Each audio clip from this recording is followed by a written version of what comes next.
جبکہ قائد کے جو اوصاف،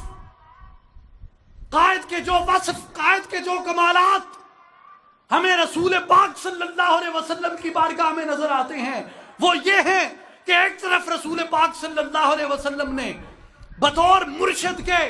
اپنے ان لوگوں سے، اپنی بارگاہ میں آنے والوں سے، اپنی اس قوم سے رسول پاک صلی اللہ علیہ وسلم نے تزکیہ نفس کی اور بیداری روحانیت کی بیعت لی تھی، اور دوسری طرف رسول پاک صلی اللہ علیہ وسلم نے انہی لوگوں سے نفاذ دین کی جد و جہد کی بیعت لی تھی۔ آج اس وقت میں جب ان دونوں بیعتوں کو الگ الگ کر دیا گیا، تزکیہ نفس کو اٹھا کے خانقاہوں میں جھونک دیا گیا، جہاد کو اٹھا کے دینی ملی تحریکوں میں جھونک دیا گیا، اس وقت کے اندر اگر کسی شخصیت نے بیعت کی سنت کو زندہ کیا تو وہ ہمارے مرشد کریم سلطان الفقر تھے، جنہوں نے ایک طرف ہم سے تزکیہ نفس کے اوپر بیعت لی اور دوسری طرف ہم سے نفاذ دین کی جد و جہد کے اوپر بیعت لی۔ یہ ہمارے مرشد کا کمال تھا،